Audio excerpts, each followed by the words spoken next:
Hello विद्यार्थियों, कैसे हैं आप सभी। आशा करती हूँ आप सभी स्वस्थ होंगे, खुश होंगे, प्रसन्नचित होकर इस फूल की तरह खिलखिलाकर अपने सभी कार्यों को कर रहे होंगे। और अब मैं स्वागत करती हूँ आपका एक बार फिर से मैग्नेट ब्रेन्स हिंदी में। साथ ही साथ मैं ये भी कहना चाहूंगी कि मैग्नेट ब्रेन्स एक ऐसा प्लेटफॉर्म जो कक्षा 6वीं से 12वीं तक की ऑनलाइन स्कूल एजुकेशन और सभी प्रकार की प्रतियोगी परीक्षाओं के वीडियोस, प्रतियोगी तो समझते हैं ना, कॉम्पिटिटिव एग्जाम्स के वीडियोस भी आप सभी होनहार, कर्मठ और लगनशील विद्यार्थियों के लिए फ्री प्रोवाइड करता है। हम किसी भी तरह से आपसे कभी भी पेड सब्सक्रिप्शन की बात नहीं करेंगे, तो आप बिल्कुल सब्सक्राइब कीजिए ताकि सभी वीडियोस के नोटिफिकेशंस आपको सही समय पर प्राप्त होते रहें और आप सही समय पर वीडियोस का लाभ उठा सकें। ओके, चलते हैं इस वीडियो की तरफ। आपने प्रीवियस वीडियो देखा है, आशा करती हूं आपने बहुत अच्छे से उसको सुना और समझा है। क्या है पाठ का नाम? एक फूल की चाह। किस पर आधारित है, याद है? हाँ, सियाराम शरण गुप्त जी द्वारा रचित ये कविता एक फूल की चाह है। एक कथात्मक स्टोरी की तरह या कथात्मक शैली में कविताएं लिखते हैं सियाराम शरण गुप्त जी। और यहां पर सियाराम शरण गुप्त जी ने एक पिता की वेदना का, एक पिता के व्यथित मन का वर्णन किया है कि किस तरह से जब एक बेटी, एक बच्ची एक महामारी के चंगुल में आ जाती है और उसकी अंतिम इच्छा रहती है कि देवी मां के चरणों में चढ़ा हुआ एक फूल, अर्पण किया हुआ एक फूल प्राप्त हो जाए। पिता चूंकि समाज से कथाकथित, जिसको कहते हैं कि छुआछूत जैसे परिवार से बिलोंग करता था, मंदिर में जाने की शूद्रों को अनुमति नहीं थी, परंतु पिता अपनी पुत्री की इच्छा को पूरी करने के लिए मंदिर जाता है और फूल अर्पण करता है। जब फूल अर्पण करता है और उसे फूल प्राप्त हो जाता है और जैसे ही पुजारी उसको प्रसाद देने लगता है तो वो जल्दबाजी में प्रसाद ग्रहण करना भूल जाता है। इससे वहां पर उपस्थित जो लोग थे उनकी नजर उस पर गई और सब समझ गए कि ये तो शूद्र है, ये मंदिर में कैसे आया। सभी ने उसको पकड़कर मारा पीटा, इतने घूंसे, इतने मुक्के मारे कि उस पिता की हालत खराब हो गई। और ना केवल मार पीट कर ही उसको छोड़ दिया, बल्कि उसको जेल में बंद कर दिया। 7 दिनों तक वो व्यथित पिता अपनी पुत्री से मिल भी नहीं पाया। एक एक पल उसके लिए एक एक अरसे की तरह लग रहे थे, सदियों की तरह 7 दिवस बीते। और जब वो घर लौट कर आता है तो उसे उसकी पुत्री नहीं मिलती है, बल्कि उसकी पुत्री की राख मिलती है। याद आया, यही थी एक फूल की चाह जो अपने पिता से अंतिम समय में एक फूल की इच्छा करती है कि पिताजी मुझे माँ के चरणों का एक फूल लाकर दे दीजिए। पिता जाता है और उसके साथ क्या क्या दुर्दशा उसकी हो जाती है, इसका वर्णन कवि ने भली भांति किया है। इस वीडियो में हम इसी चैप्टर अर्थात कविता एक फूल की चाह के एनसीईआरटी सॉल्यूशंस करने वाले हैं। तो मेरी बात ध्यान से सुनिए, यहां वहां ध्यान नहीं लगाना है, ध्यान से सुनिए कि हर एक प्रश्न को आपको बहुत अच्छे से सुनना है ताकि सभी प्रश्न को सुनकर, समझकर आप उनके उत्तर का निर्माण कर सकें। तो चले पहले प्रश्न की ओर। चलिए एक बार पुनः आपकी लाली वर्मा मैडम आप सभी का स्वागत करती हैं। और पहला प्रश्न है ये, कविता की उन पंक्तियों को लिखिए जिनमें निम्नलिखित अर्थ का बोध होता है। अब कभी कभी प्रश्न इस तरह से आ जाते हैं कि पंक्तियों का अर्थ लिखिए, और कभी आ जाता है अर्थ लिखा हुआ वो पंक्ति हमें लिखनी होती है। लिखा है, सुखिया के बाहर जाने पर पिता का हृदय कांप उठता था, नहीं खेलना रुकता था उसका, नहीं ठहरती वह पल भर, मेरा हृदय कांप उठता बाहर गई निहार उसे। ठीक है, ये इसकी पंक्ति है। नेक्स्ट है, पर्वत की चोटी पर स्थित मंदिर की अनुपम शोभा, ऊंचे शैल शिखर के ऊपर मंदिर था विस्तीर्ण विशाल, ऊंचे शैल शिखर के ऊपर मंदिर था विस्तीर्ण विशाल, स्वर्ण कलश सरसिज वह सिद्ध थे, पाकर सुमिदित रवि कर जाल। ऐसा लगता था उस मंदिर की महिमा को देखकर, उस मंदिर के सौंदर्य को देखकर कि जब कमल के पुष्पों पर सूर्य की किरणें पड़ती थी, ऐसा लगता था मानो स्वर्ण कलश चमक रहे हों। जब मंदिरों में पूजा होती थी, घंटियां बजती थी, ऐसा प्रतीत होता था मानो कोई उत्सव मनाया जा रहा हो। उस विशाल से मंदिर में वो पिता डरता हुआ, सहमता हुआ वहां जाता है और मंदिर में जैसे ऐसा लगा कि उसको अपने आप ही किसी ने धक्का दिया अंदर जाने के लिए। और उस पिता ने मां के दर्शन भी किए, प्रसाद भी चढ़ाया और उसको माँ के चरणों का एक फूल भी प्राप्त हुआ, लेकिन बाद में क्या हुआ ये आप भली भांति जानते हैं। तो चलिए अगले प्रश्न पर चलते हैं। अगला प्रश्न है, पुजारी से प्रसाद फूल पाने पर सुखिया के पिता की मना स्थिति। जैसे ही पुजारी के हाथ से उसको फूल मिला, पिता तो प्रफुल्लित हो गया, फूल की तरह खिल गया कि अब मैं अपनी मरणासन्न बच्ची को ये फूल भेंट कर सकूंगा या फूल दे सकूंगा जिसकी उसको कब से चाह है, क्योंकि कविता का नाम है एक फूल की चाह। उसके मन में जल्दबाजी में वो प्रसाद लेना ही भूल जाता है। तो पंक्ति कौन सी है?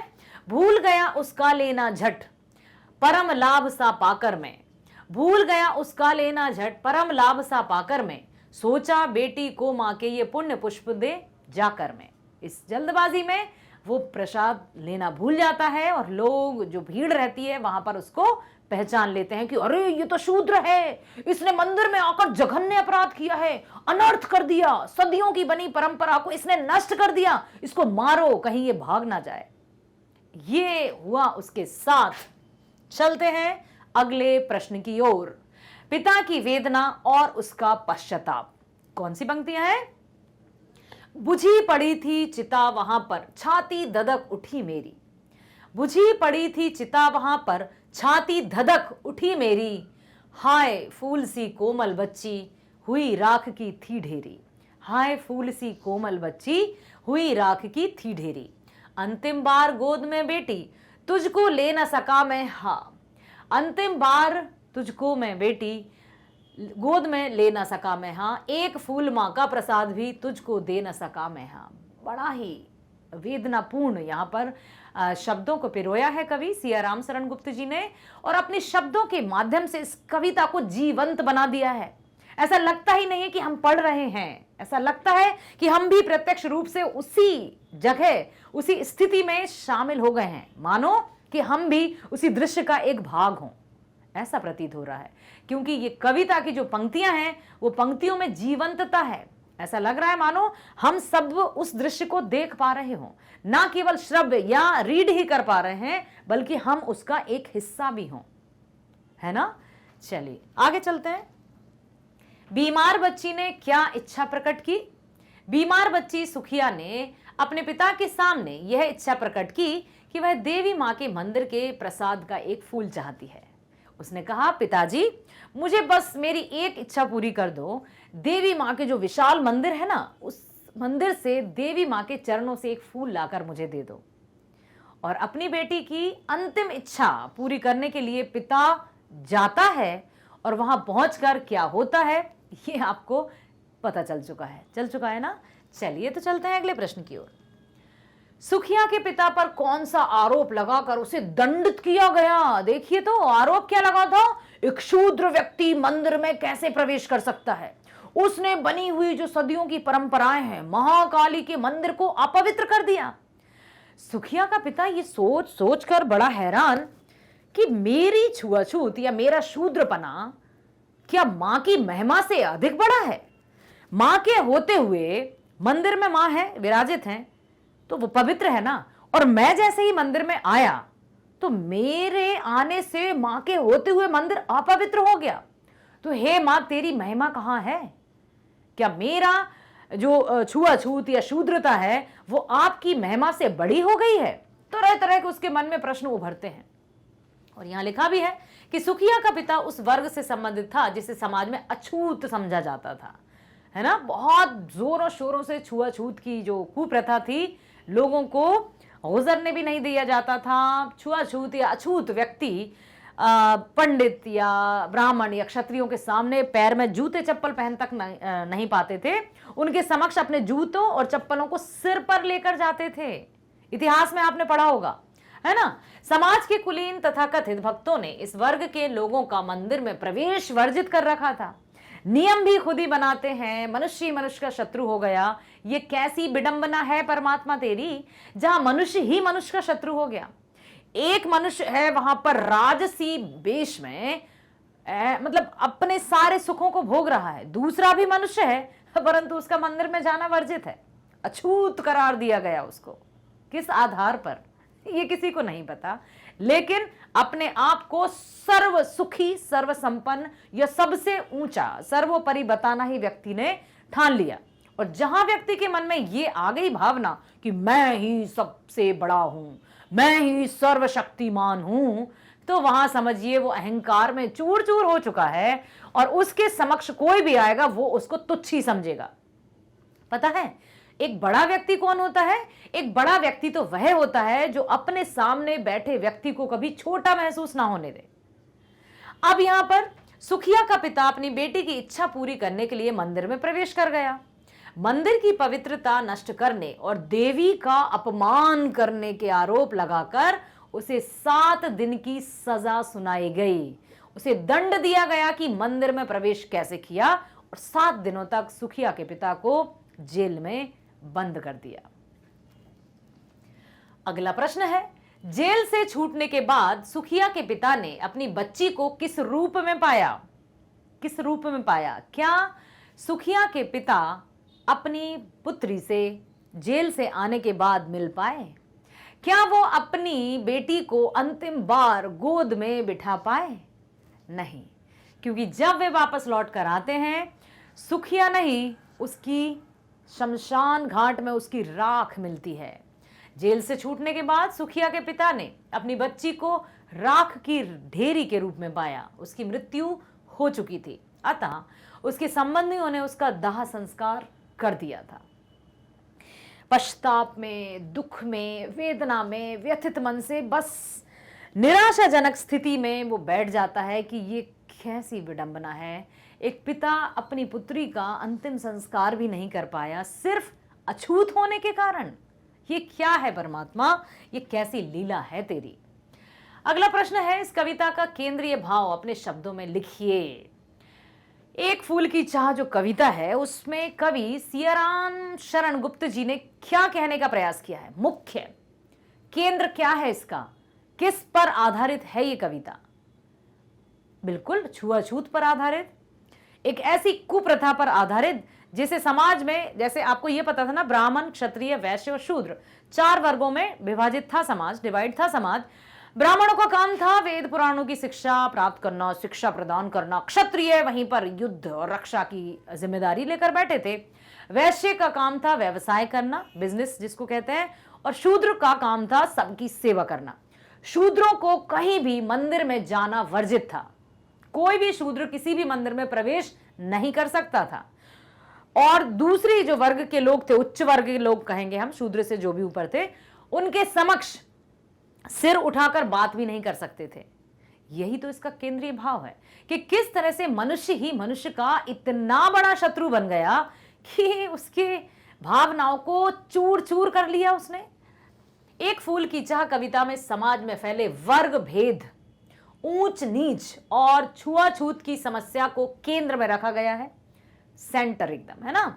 समाज 2 वर्गों में बटा हुआ है। एक तथाकथित कुलीन, जो अपने आप को कुलीन समझते हैं, ऊंचे कुल का। आपको एक दोहा सुनाऊं?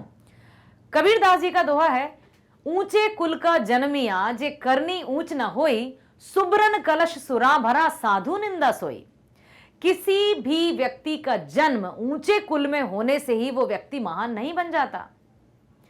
अब मान लीजिए कोई बहुत रईस फैमिली कहेंगे या सुखी संपन्न परिवार में यदि किसी का जन्म होता है और उसकी कर्म बिल्कुल अच्छे नहीं है, तो क्या उस व्यक्ति को महान की कैटेगरी में रखा जाए? कदापि नहीं। जिस तरह से स्वर्ण कलश समझते हैं, सोने के कलश में यदि मदिरा डाल दिया जाए, मदिरा अर्थात शराब, यदि मदिरा को स्वर्ण कलश में भी भर दिया जाए तो वो अमृत नहीं बनती। उसी तरह से उच्च कुल या ऊंचे कुल में जन्म लेने से ही व्यक्ति महान नहीं बनता। व्यक्ति तो उसके गुण से, कर्म से, व्यवहार से, आचरण से, चरित्र से महान बनता है। एक कथाकथित कुलीन एवं उच्च वर्ग, दूसरा अछूत समझा जाने वाला वर्ग निम्न वर्ग। इसी अछूत वर्ग की कन्या सुखिया, जो महामारी का शिकार होकर बुखार से तपती अवस्था में अर्ध बेहोशी की स्थिति में पहुंच जाती है, वह अपने पिता से देवी के प्रसाद का फूल लाने के लिए कहती है। यही इस कविता का केंद्रीय भाव है कि यहां पर फैले वर्ग भेद, ऊंच नीच और छुआछूत की समस्या को केंद्र में रखा गया है। ठीक है, ऊंच नीच, वर्ग भेद, ऊंचा नीचा, छुआ मतलब ब्राह्मण, शूद्र, इस तरह के इसको केंद्र भाव में रखकर कवि हम सबसे यही कहना चाहते हैं कि समाज में कोई छोटा कोई बड़ा नहीं है, किसी तरह से जातीय भेद हमें नहीं करना है, क्योंकि मनुष्य सिर्फ मनुष्य है और सबसे बड़ा हमारा धर्म है मानवता का। क्लियर? उसका पिता मंदिर में जाता है और देवी के प्रसाद का फूल लेकर आते समय पकड़ लिया जाता है। न्यायालय भी मंदिर को अपवित्र करने तथा देवी का अपमान करने के जुर्म में उसे 7 दिन का कारावास दे देते हैं। न्याय देखिए, तभी तो कहते हैं अंधा कानून।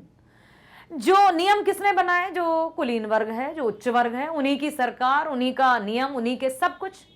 ठीक है, तो यहां पर उसको पकड़ लिया जाता है और 7 दिन का उसको कारावास मिल जाता है। इसी बीच उसकी पुत्री मर जाती है और जला दी जाती है। इस प्रकार अछूतों के मंदिरों में प्रवेश, उच्च वर्ग द्वारा निम्न वर्ग पर किया गया अन्याय, एक पिता पुत्री का अंतिम मिलन ना हो पाने की वेदना कविता का केंद्रीय भाव है। वेदना मतलब समझते हैं ना, दुख, दर्द, व्यथा। एक पिता की वेदना को बखूबी कवि सियाराम शरण गुप्त जी ने यहां पर व्यक्त किया है। धन्य थे हमारे कवि, रचनाकार, लेखक, जिन्होंने अपनी कलम और अपने विचारों के माध्यम से इतनी सुंदर रचना की कि आज भी कविताओं को पढ़कर हम विह्वल हो जाते हैं, हम भाव विभोर हो जाते हैं।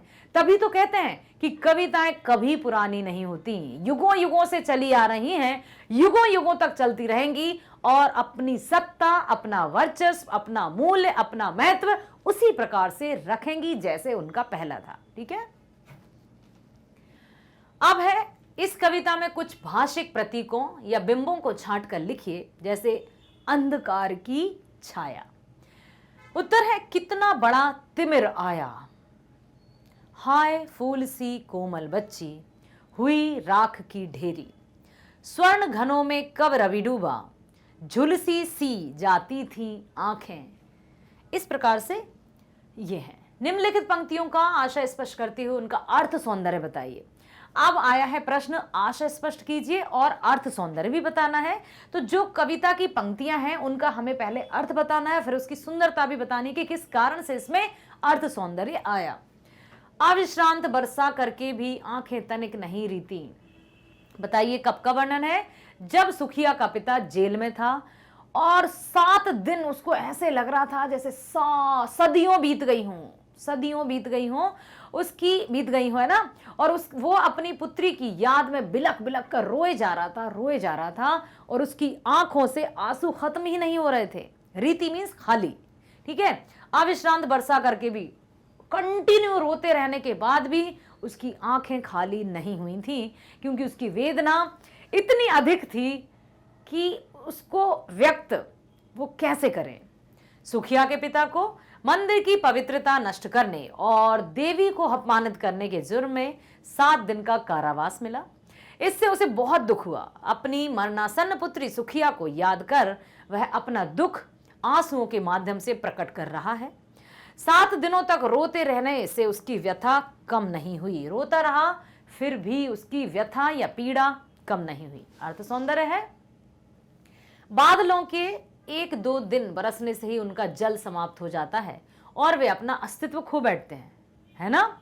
सुखिया के पिता की आंखों से 7 दिन तक आंसू बहते रहे, फिर भी आंखें खाली नहीं हुई, अर्थात उसके हृदय की वेदना कम नहीं हुई।